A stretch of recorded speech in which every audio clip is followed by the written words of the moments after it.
Honorable Warsame, the second day of these interviews, and in the course of these interviews, we've discussed the issue of how decisions coming from the court, emanating from the court, have changed the course of legal history and also impacted on human life. We also looked at some notable jurisprudence that has also emanated from our Supreme Court. For purposes of this afternoon, I want us to focus on one such decision, and you tell us if it has made certain fundamental or settled some very fundamental issues in our lives that we can say that decision has impacted our lives. And this is the case of the BBI. What did the case of BBI at the Supreme Court settle? Thank you very much, Commissioner. The case of PPI, I think, settled about 5 issues, or 6 or 7 issues. But maybe you can tell us 5 that you think are really important. Yes. The first issue it settled is the issue of justiciability, ripeness, and mootness of issues that were discussed before the Supreme Court, especially the PPI issues. And in the majority, that issue, they said and discussed and said that the issue of justiciability and mootness did not arise in the circumstances of the case. That is the first issue I remember. Secondly, they also settled the issue of the immunity of the president and Article 143 of the Constitution, and they said the Constitution provides and gives the president immunity against civil and criminal litigations. Of course, I was in a bench myself that made a contrary decision just before the current Constitution, and where we said where there is a direct and gross constitutional violation. For example, if the president one morning dismisses or allegedly dismisses judges of the Supreme Court or judges of the Court of Appeal, he can be sued. That's what we said in the Olekewa case, which happened before in a 3-judge before this court, and it is cited in the Commonwealth, one of the leading cases on the discipline of judges. The other issue which the court settled is the issue of who can start a popular initiative. Under the Constitution, under Article 255, provides 2 scenarios, and one which is an appendage to the first 2, which is that there is the parliamentary initiative and the popular initiative, and then there is the mixture of parliamentary, popular initiative together with parliament. And some of it, the third issue, which is appendage, is the referendum. That issue also was settled. The other issue which was also settled by the Supreme Court is the issue of the quorum of IEBC in terms of receiving and undertaking signatures, and the court said 3 were sufficient. The other issue which was also settled by the Supreme Court is the issue of public participation in terms of the additional 70 constituencies, and the court said there was no public participation. Therefore, that issue cannot be allowed.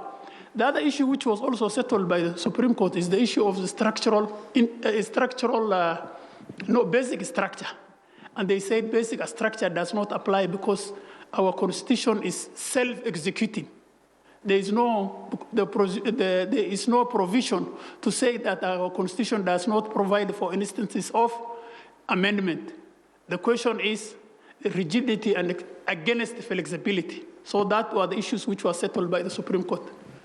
So in other words, what you're telling us is that if we were minded to amend our constitution, the roadmap has clearly been provided by the Supreme Court.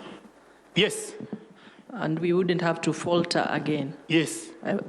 All right. The only issue which I add, yes, with your permission, in such instances, especially a big case like the BBI structure, what I will propose in my view to the Supreme Court, or if I were a Supreme Court judge, we will have, or we will ask the Chief Justice to write the lead judgment, and maybe the other judges will write a concurring judgment or a dissenting judgment. Why would you do that?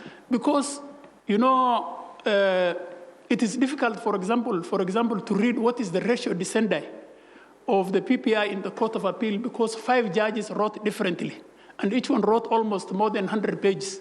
And in the Supreme Court also similarly like that.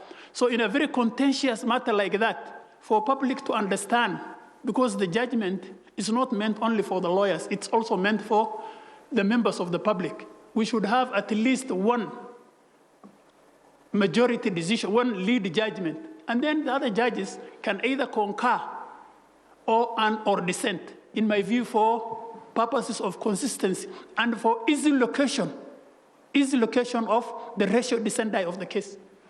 Judge, does that just apply to the BBI case, or are you saying you're making this recommendation in respect of all other cases as well? I'm making that in respect of all contentious matters. All contentious matters. All right. Yes. Thank you. Now, let's move to another area.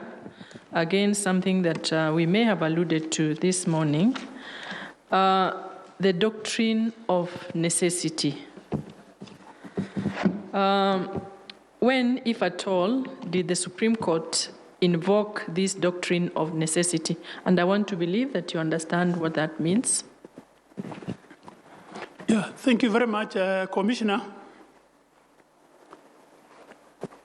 That is a very difficult area, in my view, of the jurisprudence coming out from the Supreme Court.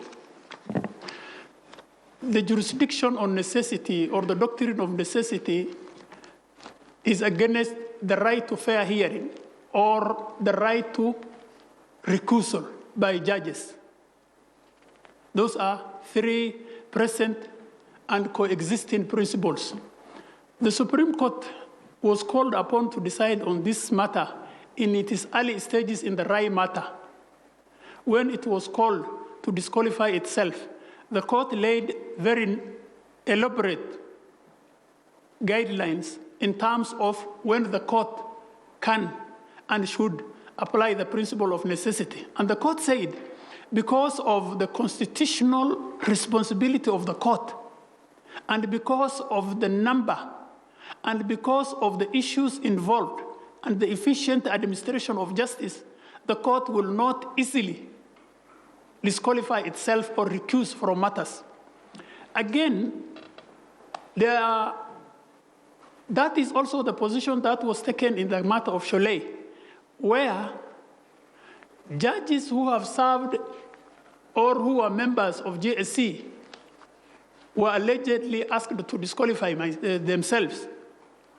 And the court also returned back to the issue of Rai and said, the fact that some of the judges, and it's a constitutional duty of the judges to serve in JSC, they should not disqualify themselves because of that administrative responsibility.